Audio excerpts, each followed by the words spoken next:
The number sat on my screen for a long time before I allowed myself to believe it. $10 million, 500,000. I had refreshed the page 3 times.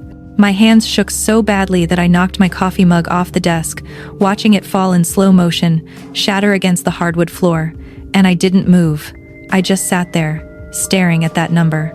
For the first time in 11 years, tears came not from sadness, but from relief. Done. Done with 18-hour days. Done with ramen dinners while my logistics fleet ran routes. I was too exhausted to track. Done with being invisible, the daughter who worked while everyone else lived. My name is Elena. I was 34, and I had just sold my company for more money than my entire family had ever seen combined.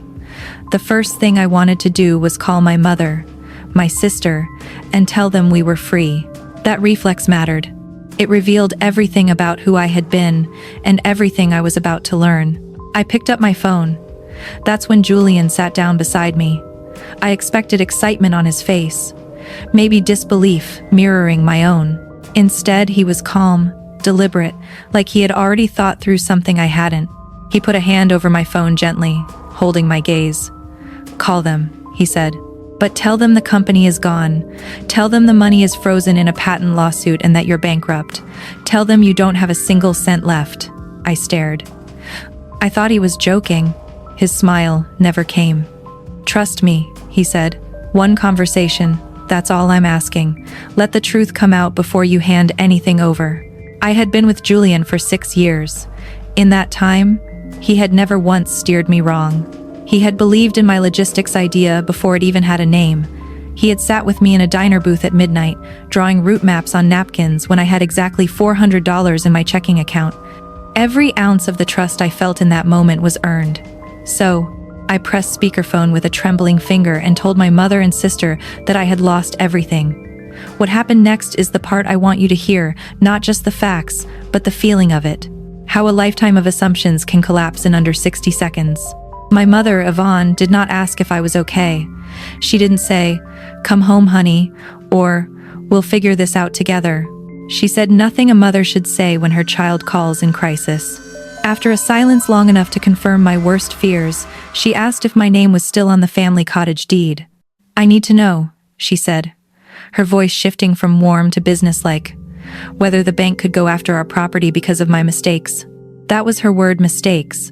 A decade of my life, compressed into a word that sounded like something you did when you forgot to carry the 1 on a math test.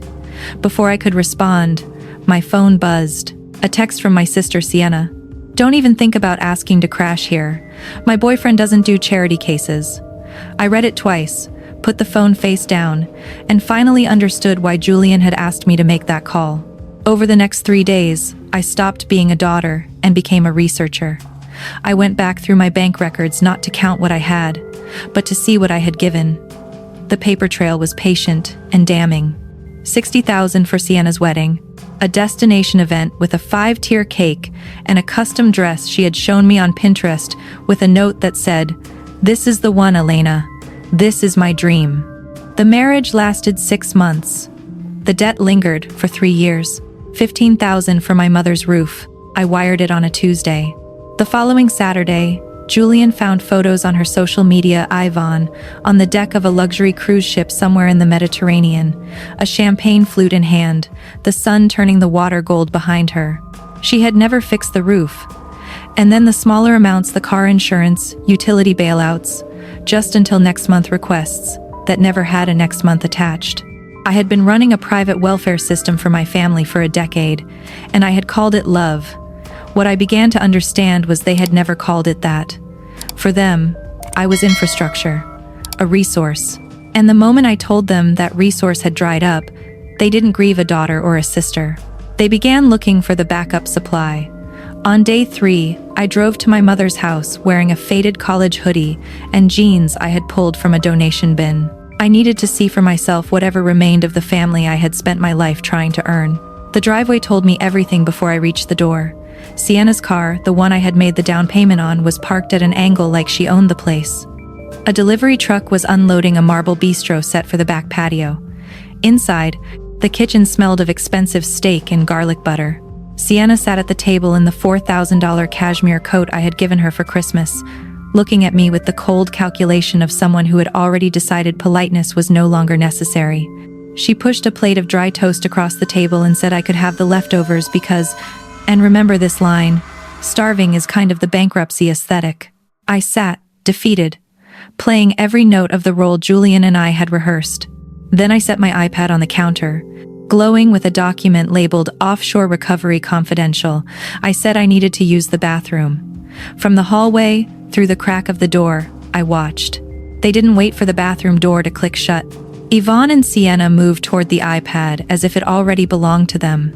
Their faces weren't worried. They weren't thinking about me. Their eyes shone with that predatory light that appears when someone believes they've found a shortcut to money they feel entitled to. They photographed every page with their phones, whispering, calculating their cut.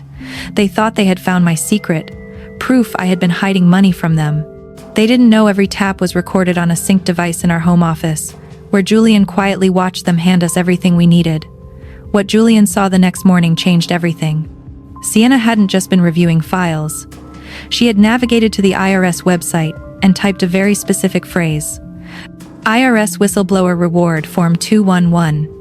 For those unfamiliar, the IRS rewards individuals who report tax fraud. If recovered funds result from the tip, the whistleblower can receive up to 30% of the recovered amount. Sienna had done the math. If she convinced the IRS the offshore recovery file represented hidden, untaxed income $10 million, her cut could be more than $3 million.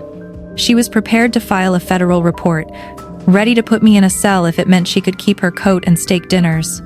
Julian didn't get angry. He reached for his phone and called a man named Mr. Vance, a high-stakes financial consultant who specialized in toxic assets. What Vance uncovered in our family's history was something neither Yvonne nor Sienna had thought about in years.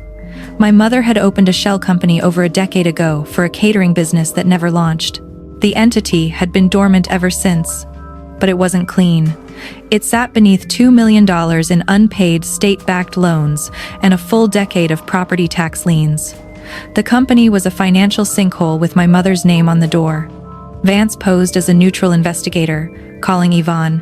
To qualify for the whistleblower reward, he implied, she needed to formally demonstrate she was the active director of the entities tied to my offshore accounts. The reward was substantial, life-changing, or so he led her to believe. Yvonne, a woman who had spent 30 years believing the right signature could unlock the right door, grabbed a pen without reading a word of fine print.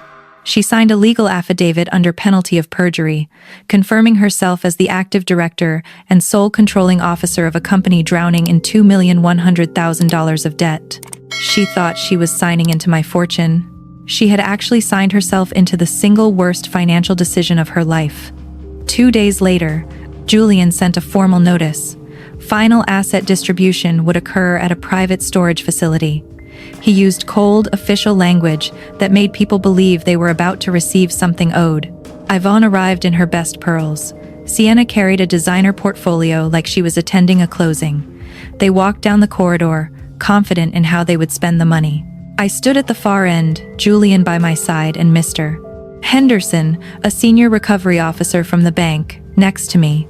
Yvonne ignored me entirely, smiling at Henderson, rehearsing her claim. Henderson didn't smile back. He pulled a stack of legal documents and asked her to confirm the signature she had signed 48 hours earlier, the one declaring under oath she was the active director and sole controlling officer. She nodded enthusiastically, practically glowing. Henderson's expression stayed neutral. By reactivating her status as director, she had assumed full personal liability for $2,100,000 in defaulted loans and unpaid property tax liens, effective immediately. The silence that followed was the loudest I had ever heard. I watched my mother's hand go to her throat, fingers closing around her pearls. I watched Sienna's face shift from expectant to blank, to the specific horror of realizing the floor she stood on was never solid. They hadn't found my fortune, they had claimed my debt, and the bank moved immediately to liquidate. 48 hours later, I pulled up to the family home for the last time.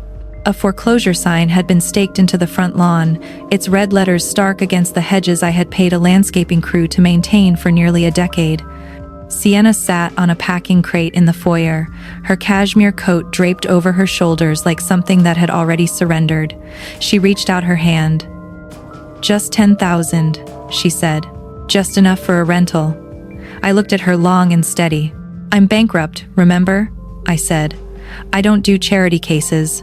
I walked past her into the kitchen. My mother stood at the sink, her back to me, staring at a wall that used to display her fine china collection. She didn't turn around. She said she couldn't believe I would do this to my own flesh and blood. I didn't argue. I didn't explain the affidavit, the 2,100,000, or any of it. I simply reached into the small ceramic jar on the counter and retrieved the only thing in that house that had ever genuinely belonged to me.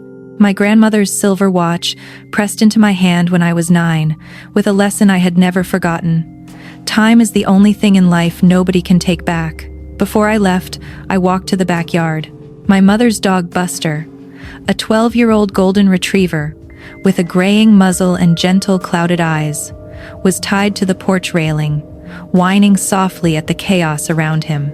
Ivan had made no arrangement for him. He was another loose end in a life being dismantled. I untied his leash and led him to my car, where my neighbor, Mrs. Gable, waited. I handed her his blanket and a check for $5,000 drawn from a business account. No court order could touch enough to cover his care for life. Then I got in, adjusted the mirror, and drove away. The final court documents arrived on a Tuesday morning. 3 months later, Ivan was sentenced to 4 years in state prison. Her conviction, built on the fraudulent assumption of liabilities and the attempted tax fraud she had so eagerly tried to pin on me. Restitution was ordered for $2,142,000, with no assets remaining.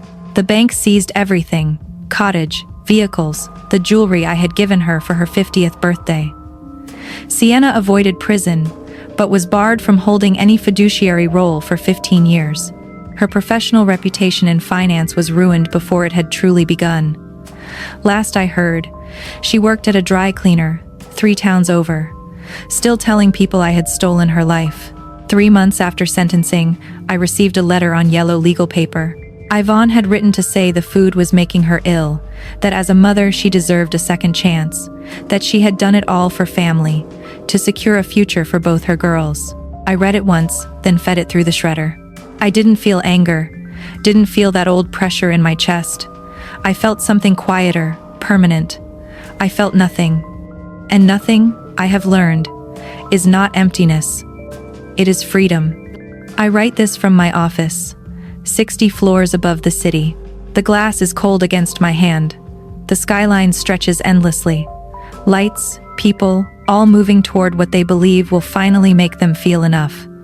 I used to be one of them, believing that if I cleared one more milestone, wired one more payment, showed up one more time, my mother would finally see me as a daughter, not a deposit. Julian is across the room, reviewing a new contract, brow furrowed in that way that means he has found something worth questioning. He glances up, catches my eye, winks. 6 years, and it still makes my chest tighten. That is my family. The man who sat across from me at midnight, drawing route maps on napkins when I had only $400 and an idea. The man who put his hand over my phone and asked me to trust him, because he knew what I was only beginning to suspect.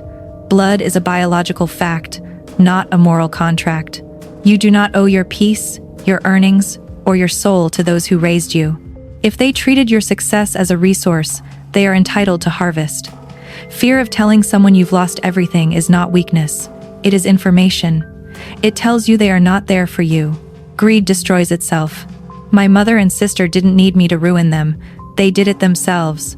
And finally, you are allowed to leave, to build something beautiful without permission, blessing, or presence. My name is Elena. I have $10 million in the bank, a husband who has always seen me clearly, and my grandmother's silver watch on my wrist, keeping perfect time.